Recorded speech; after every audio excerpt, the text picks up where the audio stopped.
Vamos a otro caso clínico, en este caso el titulado Cómo abusar.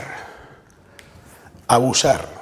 Fijaos, estamos hablando de un caso que vi en contexto forense, le vi en una prisión. No sé si, creo que Navalcarnero. Voy a hacer como antes, os lo voy a contar y vamos directamente al grano.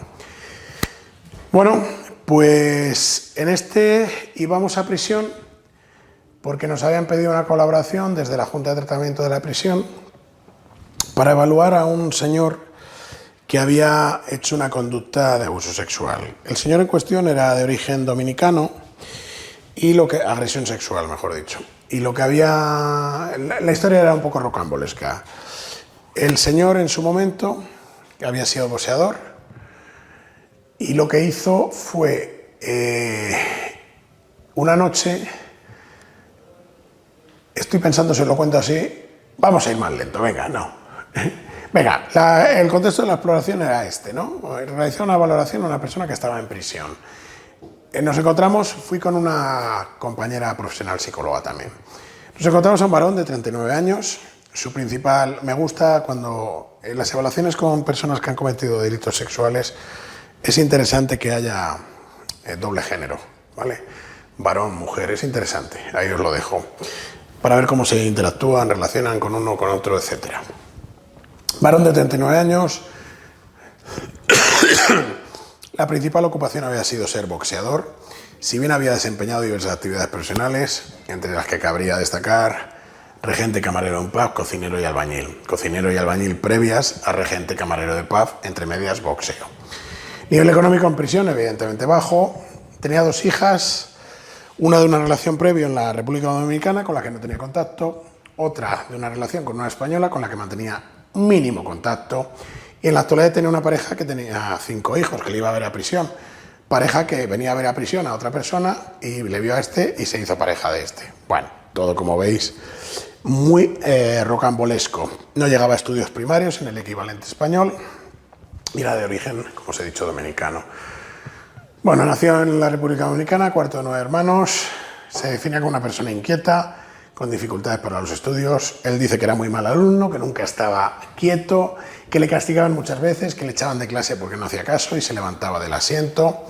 Hacia los 7 años admite ser un niño muy travieso, robaba gallinas, decía, de algunos corrales cercanos a su casa. Bueno, ya nos empezaba a contar que su padre era alcalde del pueblo y que le maltrataba y le pegaba buenas palizas. Pronto dejó la escuela porque no era capaz de concentrarse y no se enteraba de nada, nos decía, os pongo entrecomillado las palabras textuales de él. Dice que frecuentemente se mezclaba en peleas con compañeros, que cuando dejó la escuela hace los 10 años aproximadamente, colaboró más activamente en el bar. Lo de colaborar activamente era trabajando y también consumiendo, porque se bebía tubos de ron, así a casco porro, ¿no? Si me permitís la expresión.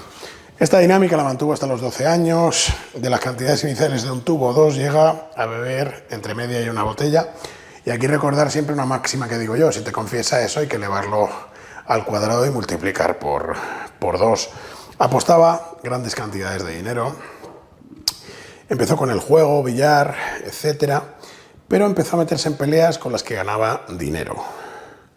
Dice que seguían las palizas por parte de su padre y que beber le ayudaba a olvidar su situación. Hacia los 18 años nos confiesa que deja la bebida de forma radical, ya que por aquel entonces el boxeo que practicaba comenzó a ser más profesional y era llevado por un manager que le exigía llevar una vida sana. Bueno, aquí empezó de camarero, en la hostelería, etcétera, pero pronto pudo dejar el tema de estos trabajos porque empezó a ganar bastante dinero en el boxeo. Por esa época fallece su padre a causa de SIDA. Dice que el padre, el alcalde, recordar, frecuentaba la compañía de prostitutas. Bueno, él ya tiene un mote en el boxeo, fue un boxeador conocido en su momento. Y en cuanto al uso de sustancias, empezó con el alcohol, como bien sabéis, y ya os he dicho, pero hacia los 21, a mí las fechas no me acaban de cuadrar. Pero bueno, la carrera fue muy corta en el boxeo, apenas 2 años. Comenzó el consumo esporádico de cocaína y de otras sustancias alucinógenas y éxtasis. Bueno, ¿cómo va el tema del delito que comete?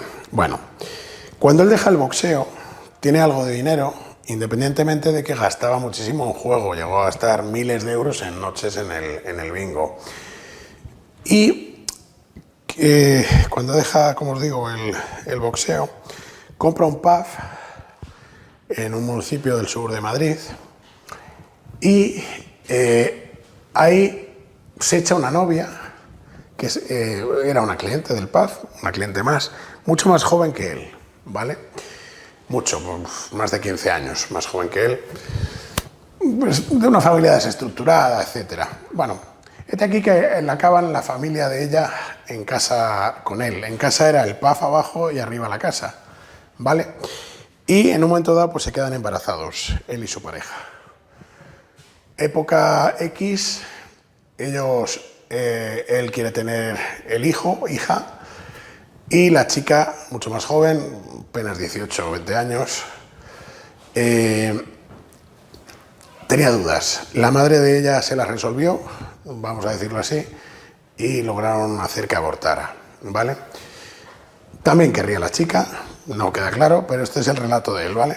El caso es que él dice que eso le hace mucho daño y que en la cabeza de alguna manera se la tiene jurada a la madre de la novia, ¿no?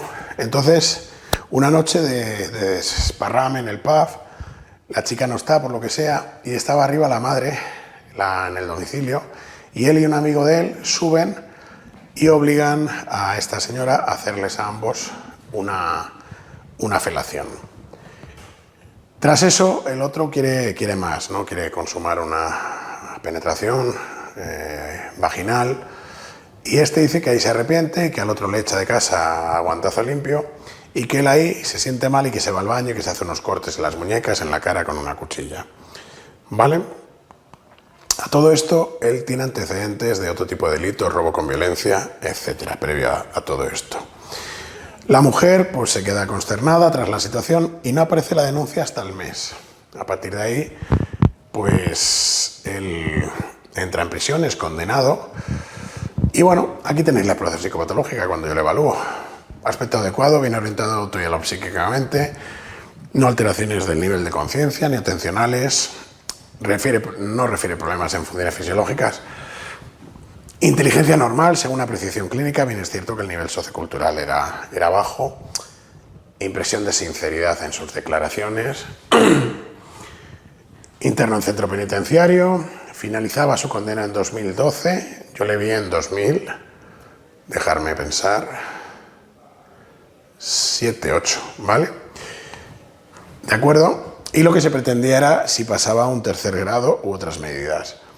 Variables de predisposición, modelos parentales inadecuados, padre, ¿no? Con ese consumo de alcohol, agresiones físicas, verbales, autoritarismo, hostilidad, poco afectuoso, estilo agresivo. La madre, por lo que nos había comentado, era depresiva, moralista, religiosa, ordenada, maltrato infantil había tenido, evidentemente, absentismo escolar, posible déficit de atención con hiperactividad, como habréis supuesto, elevada impulsividad, agresividad, búsqueda de sensaciones y conductas disociales.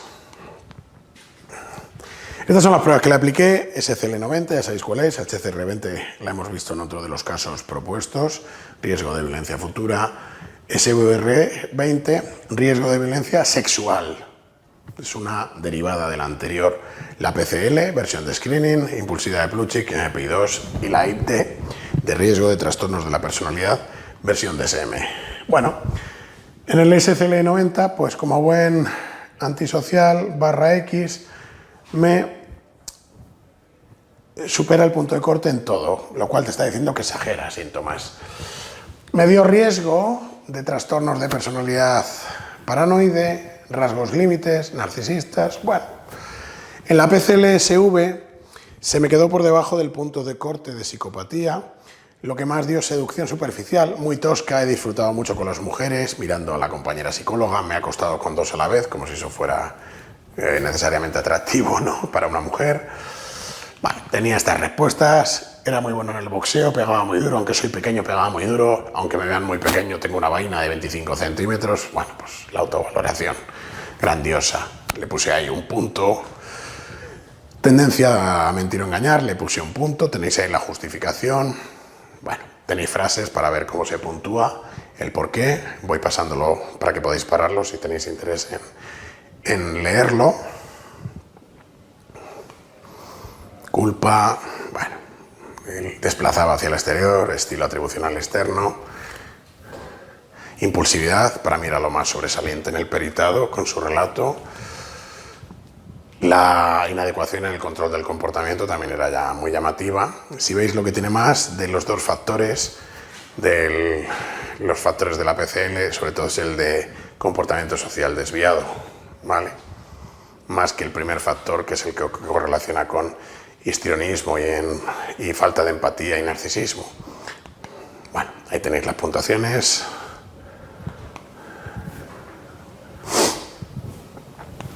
Bueno, veis un poco, ¿no?, cómo es el desarrollo, conducta antisocial adulta con todos esos antecedentes.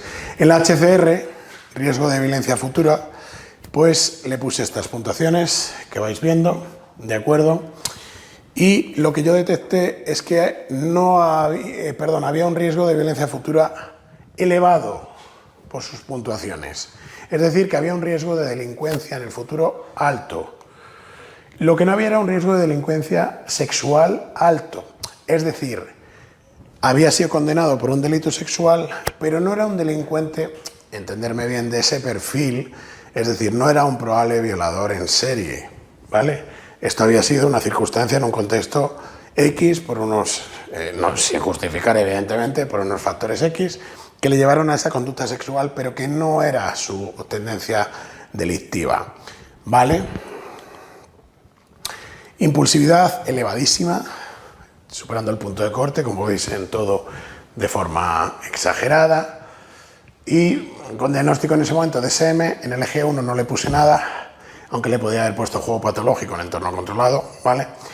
Y yo vi un trastorno mixto de la personalidad con rasgos antisociales, que creo que queda bastante claro, y límites, ¿vale? Bueno, ¿cómo acabó el tema? Pues el tema acabó que yo no recomendaba un tercer grado, ¿vale? Pero al final se llegó a un acuerdo entre fiscalía, gobiernos, sí que había acuerdos de extradición, y se le hizo una sentencia que le decía: te sacamos, pero no puedes pisar España, ¿vale? Así fue en la resolución de este caso.